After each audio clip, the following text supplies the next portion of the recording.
Hey everybody, what's going on? Welcome back to, well, I guess not the 25 days of Linux anymore. Today, we are moving far beyond the original intent of this series, and we're taking a look at Freebsd.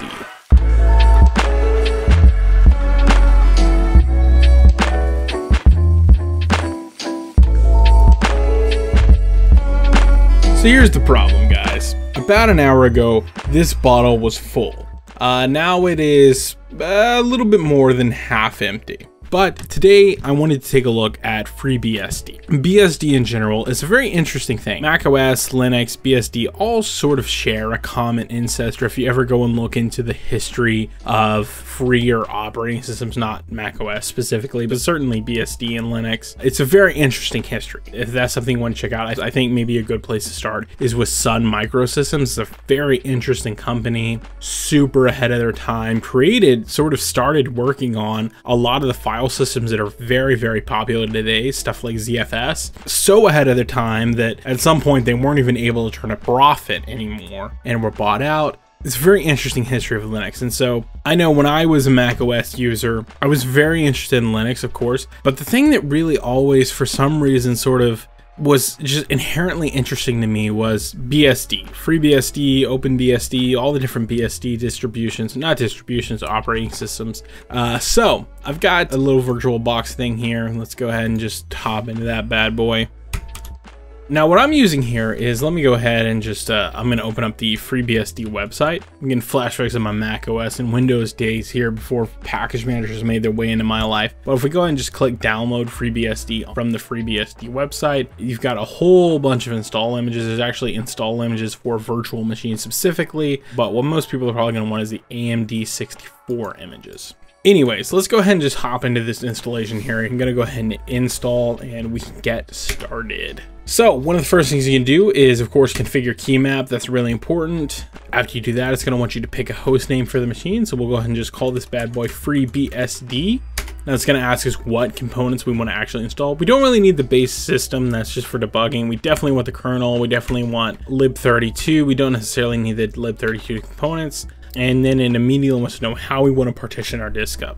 I'm going to click the manual option here. And then it's going to ask us whether we do the entire disk or partition. Now, if you're, of course, installing on real metal hardware, you might want to partition up differently if you have a home directory or something on a different partition. This is a VM, so I'll just go ahead and use the entire disk. It's asking us what sort of partition we want to use. I'm going to use the GPT table just because that's sort of pretty standard on Linux. It's, supports what you need it to do. And there we go. Let's see what's it doing. It's creating a boot partition, a UFS partition, and a swap partition. Cool, looks good to me. We'll go ahead and hit finish here.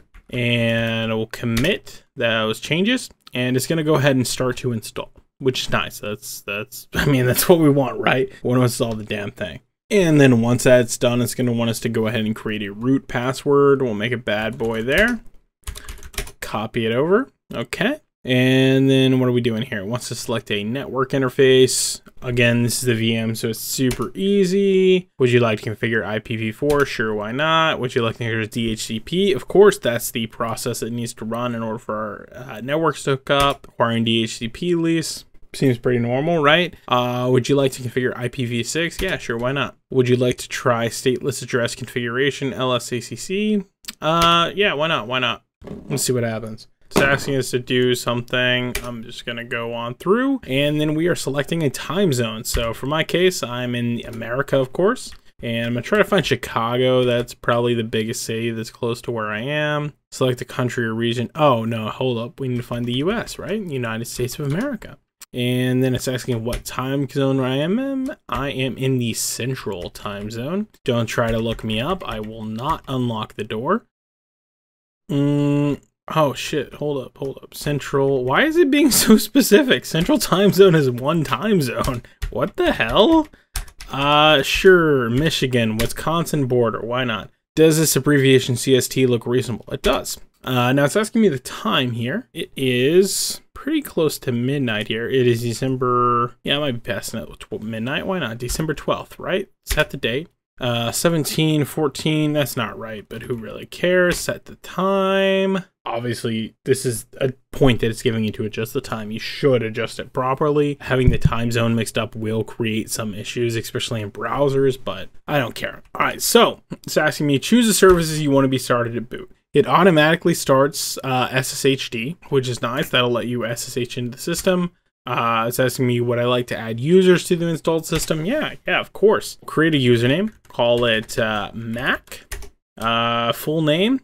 None of your business. What are you, the fucking IRS? UID, live empty by default. Cool. Login group. Cool. Login group is Mac. Invite a Mac to other groups. Yes, I do want to do that. That's very important. FreeBSD, like Arch and a lot of other distributions, uses the wheel group by default to add sudo privileges. That's pretty important. So we'll go ahead and just add myself to the wheel group. Login class, empty by default. Shell, we can change the shell if we want. We haven't installed Zeesh or anything yet, so I'll leave it wherever the default is. And then it's asking for a home directory, /home/Mac, looks good to me. And then use password-based authentication. Yes. Use an empty password. No. Use a random password. No. So then it's asks us to enter the password. So we'll go ahead and put in a password here. Re-enter the password. And it's asking if everything we just put in is accurate, correct. I would certainly hope so. So we'll go ahead and hit yes. Add another user. No, we don't need to do that. And I think we might be good to go ahead and try to boot. So we'll go ahead and hit exit. Exit the config. The installation is now finished. Before exiting the installer, would you like to open a shell in the new system to make any final manual modifications? That's an interesting question. You know what? Hey, what the hell? Let's do yes. So the FreeBSD package manager is called PKG. And hold up, PKG. And I suppose what I want to do here is just try to go ahead and set up a few of the things that we're gonna definitely need to get the system started. By default, one, we don't have sudo installed, much like Arch Linux. We don't have Xorg installed, much like Arch Linux. Actually, I'm pretty sure even the package manager itself isn't installed. It just sort of gives you the option to install as soon as you try to install any other packages. So what we're gonna do is we'll do pkg install, and let's install sudo, let's install git, let's install SSH should be installed because SSHD was already, running, ready to go. Let's just install the basics, sudo, git, and xorg. Do you want to fetch and install you now? Yes, I do. And we'll let that go ahead and do its thing. Check it out. I just went to smoke outside of my apartment. I found candy out in the parking lot. What? Wait. So at this point, we're probably good to actually go ahead and restart. We're probably completely installed, right? So we'll go ahead and just hit exit here, and we'll go ahead and reboot, kill the machine entirely. And let's see here. We are in FreeBSD. We'll go ahead and boot the multi-user. And we didn't actually set any of the sudo stuff up yet. We're probably going to log in as root whenever we get the option to here. Let's see.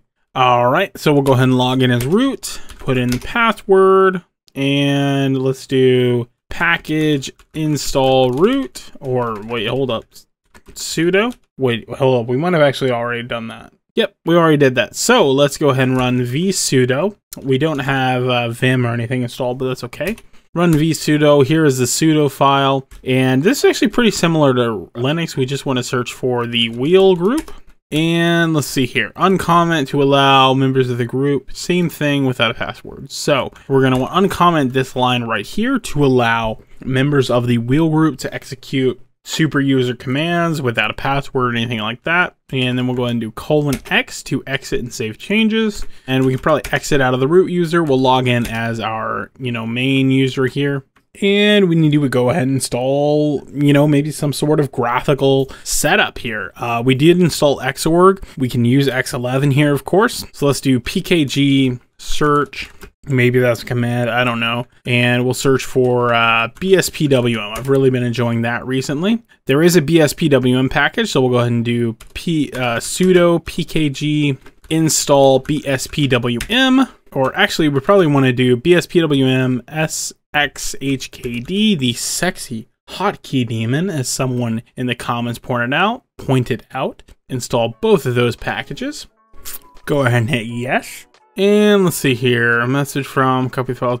to config BSD. Let's see here. Let's go ahead and touch create xinit RC, and we'll follow their instructions. We'll go ahead and use V to go into the xinit RC, and we'll add the following lines: SX HKD exec BSPWM. Go ahead and save the changes. And you know what the heck, let's go ahead and pull down some dot files, right? So we'll do git clone depth1, and we'll do https://github.com/mac/dot. I'm just pulling down my BSPWM and SXHKD config here. And then once that is ready, good to go, we'll go ahead and try to link up some dot files. So we'll do ln-sf, and we'll link from in our home folder ./.config, and we'll just link that to right here. Maybe let's go ahead and run startx, see what happens, right? And then here we are into actual FreeBSD. We could launch a terminal if we wanted to. I did it off screen. I installed Alacrity.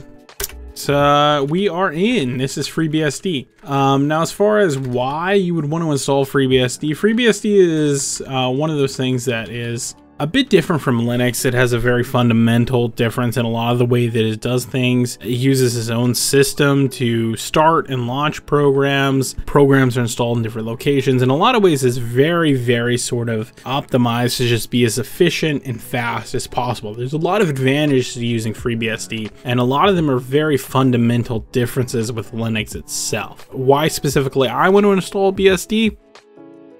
I got no idea. Seemed like a good idea at the time. But hey, what the heck? This is video number 25. Thank you everybody for watching it. Merry Christmas if you celebrate, and if you don't, sorry all the stores are closed. I'll see you in the next one, guys.